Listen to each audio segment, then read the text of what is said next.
Well, I think our president's finally figured it out that the Department of Justice right now and the FBI the FBI may be getting to be able to be trusted again, but the Department of Justice still houses Rod Rosenstein and quite a few other of Obama's holdovers, and right now they're trying to, or the Department of Justice, Rod Rosenstein went to President Trump and told him a bunch of more shit about these Russians that were just I don't know if indictment's the word I want to use, but the point being, that's an old story to begin with. Secondly, they'll never be able to they'll never be able to prosecute these guys. And third, like I said, these guys, some of them have come over and asked for discovery of the charges and the evidence that Mr. Mueller's supposedly have on these guys. And Mueller's trying to stop them at every turn not to give these Russians discovery of the case, which you know, tells me that it's bogus to begin with. Secondly, they'll never stand trial, and Rod Rosenstein I wouldn't trust as far as I could heave his dead body, period. So if he's in there trying to tell Trump to be nasty to Putin, I'd look at Rod Rosenstein and I'd tell him to kiss my ass and get the fuck out of the room, because the man has definitely been compromised. That's been a long time ago, and he's Mueller's star witness, and he's Mueller's boss. He has so much biased and conflict of interest in both cases that there's no reason why he shouldn't be fired at this point. So I tell Rosenstein, kiss my ass. Thanks for the intel, but you know what? No thank you. You're not going to manipulate me anymore.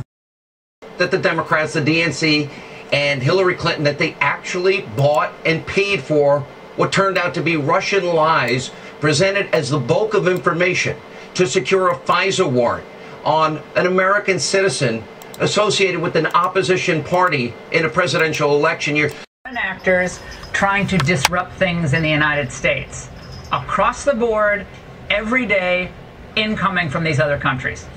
That does not rule out the presence of other foreign actors. But perhaps the most egregious in revealing of all the lunatic, get him in the rubber room reactions regarding Trump-Russia, once again comes from the former CIA chief, John Brennan. The man, I'm sorry to say, I know it sounds uncharitable, is a complete embarrassment, spewing outrageous falsehoods while offering reckless advice. Would there be a tendency for intelligence gatherers, briefers, to withhold now some vital intelligence to the president? There very well might be. There might be, out of concern. He went on to expand on that, but yeah, out of concern that the White House or the president would run to Sergei Lavrov or Putin himself. Think about that. This is the guy who headed up the CIA. By the way, the same one, I believe, who signed off on the unmasking without a warrant. He's essentially urging current intel officers, or giving basically tacit approval, to their concealing key national security information from the country's current commander-in-chief. It's obvious that he doesn't know what he's talking about. It's obvious he can't control his mind or his tongue. And what I've suggested, if now, because he's the nominee for the party, and he's entitled to briefings from the CIA, for example, I said publicly, give him fake briefings. Pretend you're briefing. Don't tell him anything that you don't want to get out. And that's how I feel about it. I think that the man is a loose cannon. I think he's done so much to hurt our country with our international relations already. But as a Republican nominee, isn't he entitled to get those briefings? Give him fake briefings. What does that even mean? It means they'll tell him stuff. He won't know the difference. You're basically telling the intelligence community to lie to him. No, I'm not going to lie to you, but I still have to tell you everything. The latest revelation on the quickly deepening FBI scandal is that FBI Director James Comey drafted Hillary Clinton's exoneration statement months before 17 prime witnesses, including Clinton herself, were even interviewed. Presidential Attorney Jay Sekulow and former White House Press Secretary Ari Fleischer blasted Comey's lawless actions. Although there is evidence of potential violations of the statutes regarding the handling of classified information, our judgment is that no reasonable prosecutor would bring such a case. And that was then FBI Director James Comey announcing back in July of 2016 that the Bureau would not recommend charges for Hillary Clinton. Now, a bombshell new discovery from 2 U.S. senators is casting doubt on whether Comey was taking the investigation into Clinton's misconduct seriously. Welcome to Tucker Carlson tonight. After weeks of hype and innuendo and threats and a lot of hysterics, we finally have the House Intelligence Committee memo in hand tonight. We're going to spend the next hour telling you about it, what's in it, what it means, what it tells us about how our leaders got Russia investigation. The memo is really the story of a semi-obscure Trump campaign volunteer called Carter Page, who back in 2016 was identified by the Obama administration as a secret agent of the Putin government. 4 times FBI officials went to a federal surveillance court and argued they had probable cause to believe that Carter Page was working with Russian spies. He was an agent of a foreign government. 3 times, FBI Director Jim Comey personally signed off on this claim. Deputy Director Andrew McCabe and Deputy Attorney General Rod Rosenstein put their names to it as well. So why were all of these officials so certain that Page, who was a Naval Academy graduate who has no criminal record, was betraying his country?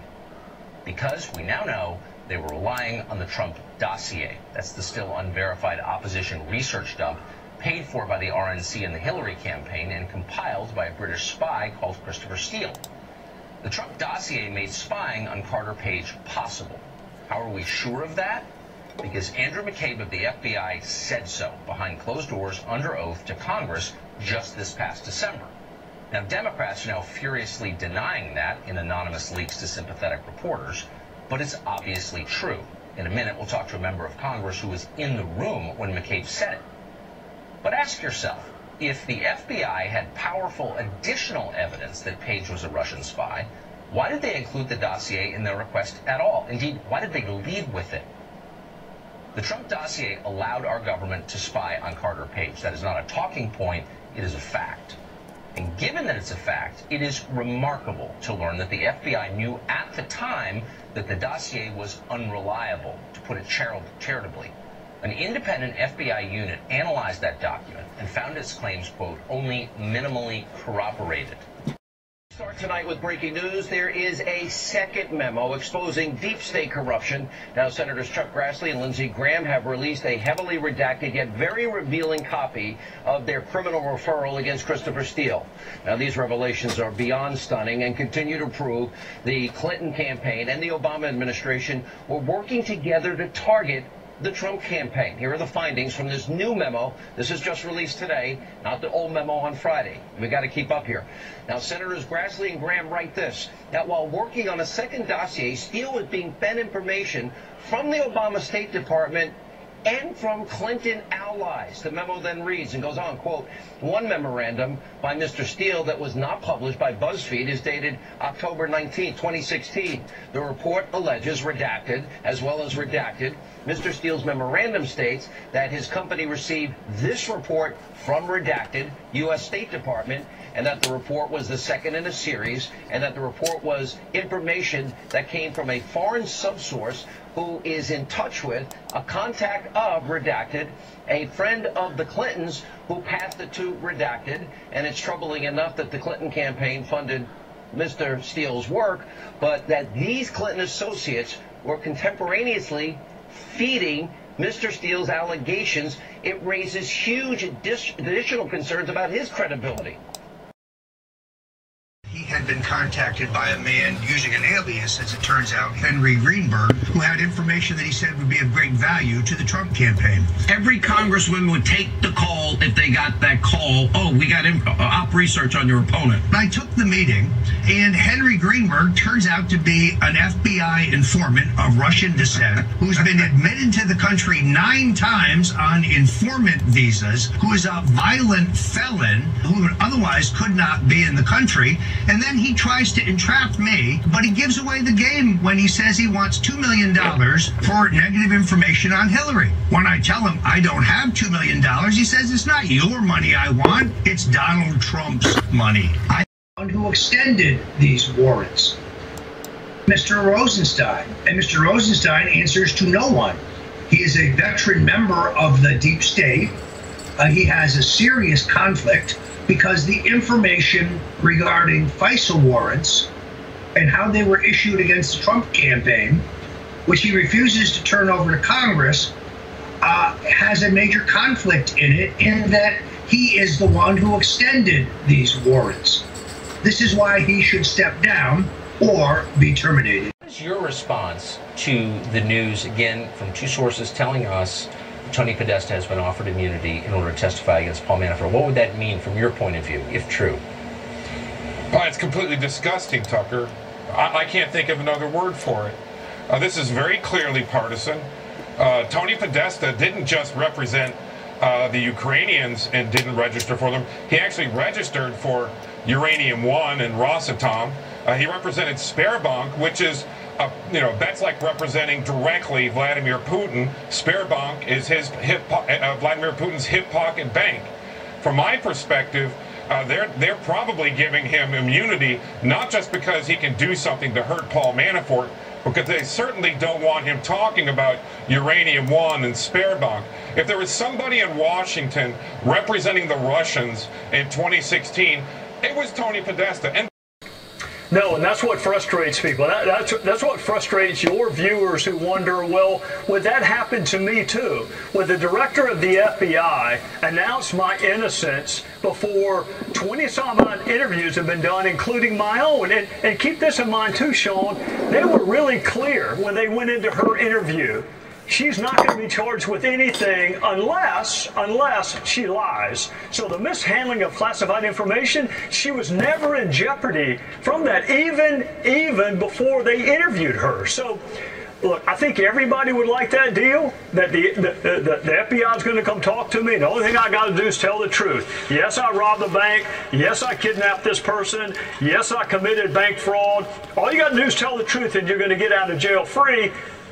Converse that with the fact that Donald Trump, not a single solitary witness had been interviewed before Peter Strzok is promising to stop him from ever becoming president. That is a dichotomy that erodes public trust in our justice system and in our law enforcement. Okay, this is the 6-page memo that was just released by Devin Nunes and the Republicans, and the White House okayed the release of it. The White House, Washington, February 2nd, 2018. The Honorable Devin Nunes, Chairman, House Permanent Select Committee on Intelligence, United States Capitol, Washington, D.C., 20515. Dear Mr. Chairman, on January 29, 2018, the House Permanent Select Committee on Intelligence, hereafter the committee, voted to disclose publicly a memorandum containing classified information provided to the committee in connection with its oversight activities. The memorandum, which is attached to this letter, as provided by Clause 11G of Rules X of the House of Representatives, and the committee has forwarded this memorandum to the President based on its determination that the release of the memorandum would serve the public interest. The Constitution vests the President with the authority to protect national security secrets from disclosure. As the Supreme Court has recognized, it is the President's responsibility to classify, declassify, and control access to information bearing on our intelligence sources and methods and national defense. See E.G. Department of Navy versus Egan, 484 U.S. 518 and 527, 1988. In order to facilitate appropriate congressional oversight, the executive branch may entrust classified information to the appropriate committees of Congress. It has been done in connection with the committee's oversight activities here. The executive branch does so on the assumption that the committee will responsibly protect such classified information consistent with the laws of the United States. The committee now has determined that the release of the memorandum would be appropriate. The executive branch, across administrations of both parties, has worked to accommodate congressional requests to declassify specific materials in the public interest. However, public release of classified information by unilateral action of the legislation branch is extremely rare and raises significant separation of powers concerns. Accordingly, the committee's request to release the memorandum is interpreted as a request for declassification pursuant to the President's authority. The President understands that the protection of our national security represents his highest obligation. Accordingly, he has directed lawyers and national security staff to assess and the declassification request. Consistent with the establishment standards, the governing the handling of classified information included under Section 3.1D of the Executive Order 13526.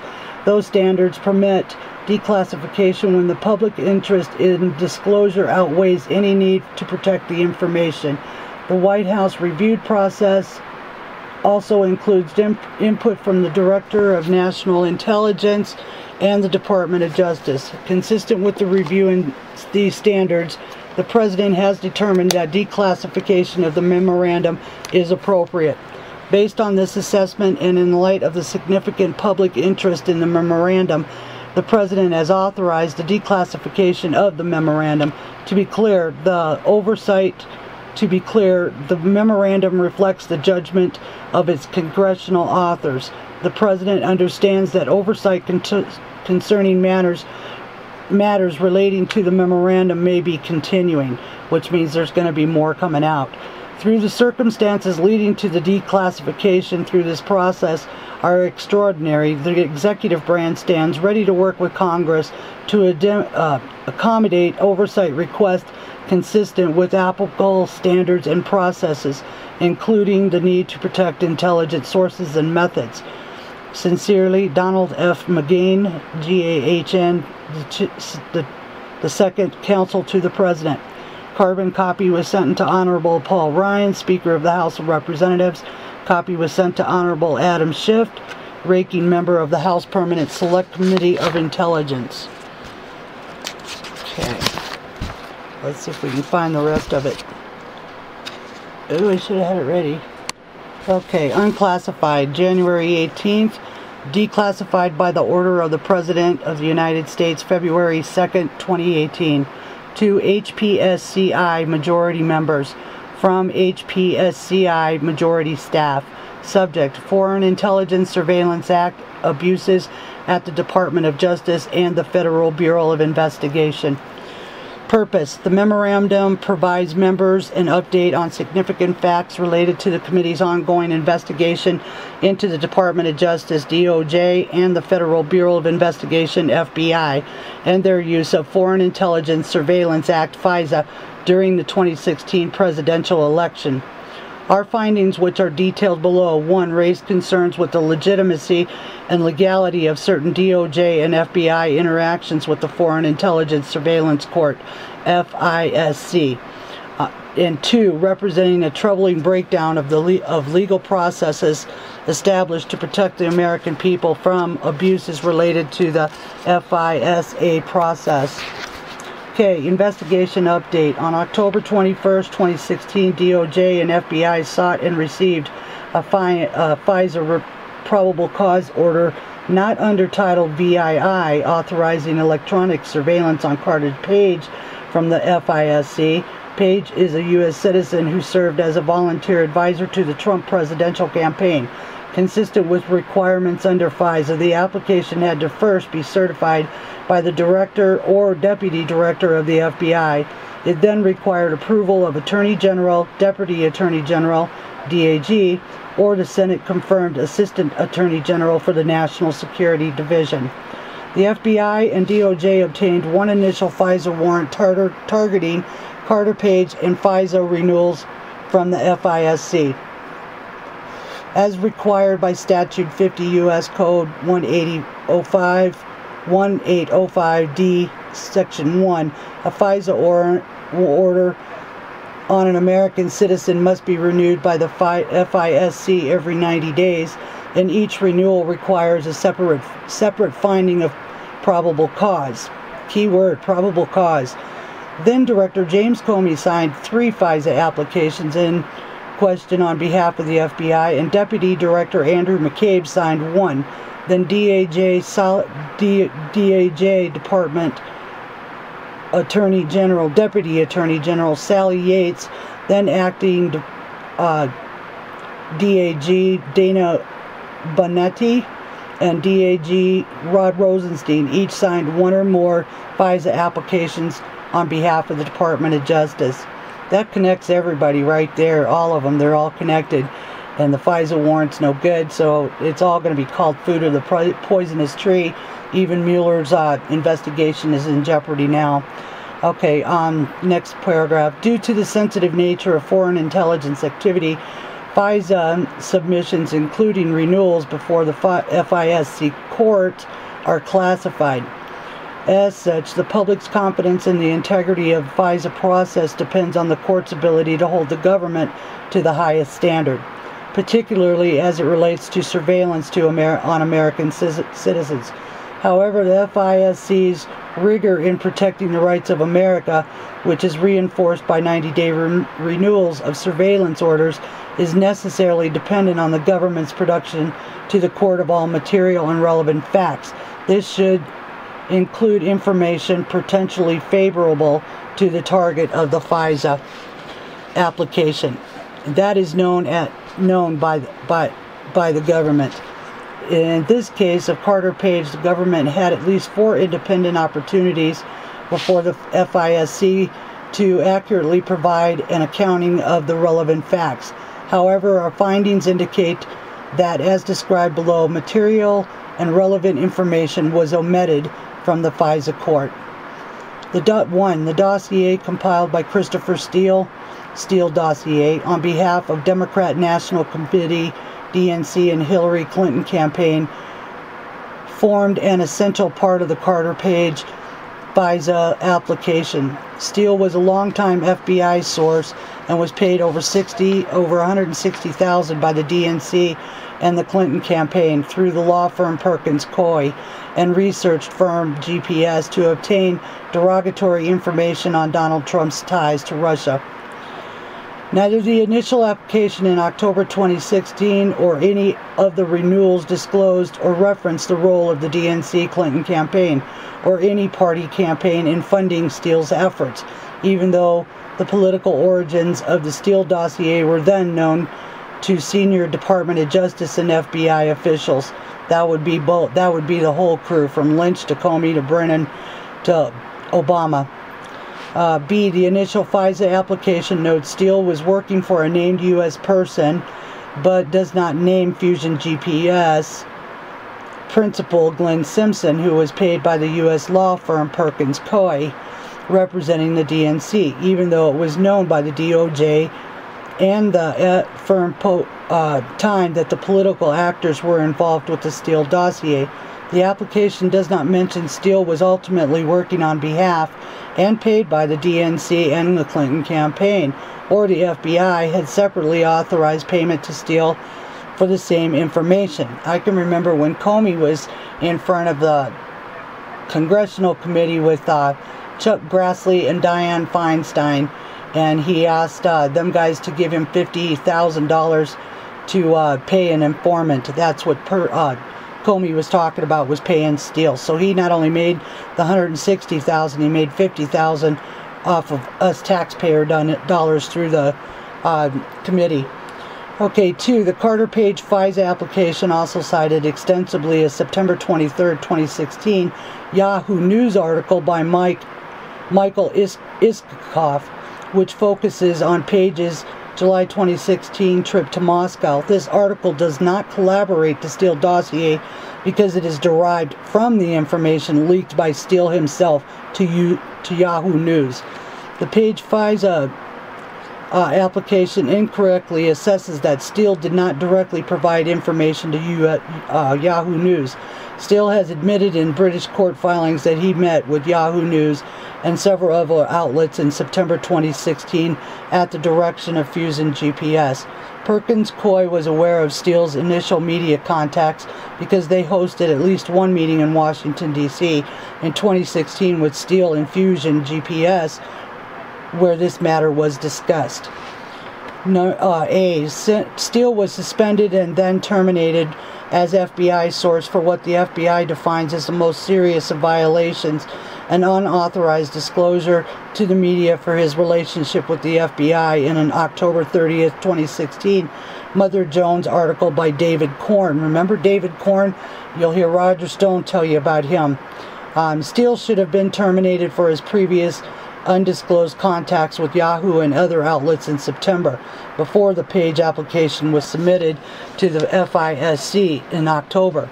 But Steele inappropriately concealed from and lied to the FBI about those contacts. Steele's numerous encounters with the media violated the cardinal rule of source handling, maintaining confidentiality, and demonstrated that Steele had become a less than reliable source to the FBI. Okay, so everything that came from the dossier we know is garbage. And we know that they used the dossier to obtain at least one or two of the FISA warrants. So everything that they got from those are fruit of the poison tree. Okay, during the same time, Orr's wife was employed by Fusion GPS to assist in the cultivation of opposition research on Trump. Orr later provided the FBI with all of his wife's opposition research paid for by the DNC and Clinton campaign through Fusion GPS. The Orr's relationship with Steele and Fusion GPS was inexplicably concealed from the FISC. According to the head of the FBI Counterintelligence Division, Assistant Director Bill Presterap, collaboration of Steele's dossier was in its infancy, and at the time of the initial page FISA application. After Steele was terminated, a source validation report concluded by an independent unit within the FBI says Steele's reporting has only minimally collaborated. Yet in early January 2017, Director Comey briefed President-elect Trump on the summary of the Steele dossier, even though it was, according to his own testimony in June 22nd, salacious and unverified. While the FISA application relied on Steele's past record of credible reporting on other unrelated matters, it ignored or concealed his anti-Trump financial and ideological motivations. Furthermore, Deputy Director McCabe testified before the committee in December 2017 that no surveillance warrant would have been sought from the FISA without the Steele dossier information.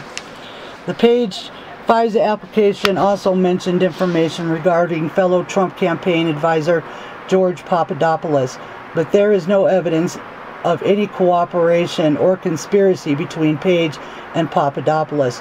The Papadopoulos information triggered the opening of an FBI counterintelligence investigation in July 2016 by FBI agent then Peter Strzok. Improper text messages with his mistress, FBI attorney Lisa Page, where they both demonstrated a clear bias against Trump and in favor of Clinton, whom who had also investigated.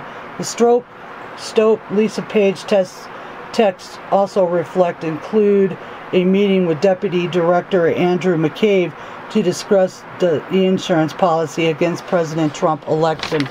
End of letter, but not end of thought. That's the insurance policy. That's what it was. It's the Russian collusion that the president is owned by Putin. As I said, a combination of things. A gut feeling is an important overlay on but the circumstances that I was alone, the subject matter, and the nature of the person that I was interacting with, and my read of that person. And Yeah, and really just a gut feel laying on top of all of that, it's going to be important to protect this organization that I make records of this. Was there obstruction of justice on the part of Trump? If Trump never asked him to shut down an investigation, it's not obstruction. Trump's just being Trump. He's no flying nun, but he's not Darth Vader either. He's like a mix. He's a nun Vader. Gidget. Or he's a flying Darth. He's Gidget. Number 4, Comey doesn't feel very well. A very disturbing thing, very concerning, whole lot of personal pain for me. That gave me a queasy feeling. The guy certainly takes the job to heart. I think our new sponsor might be able to help you, Jimmy.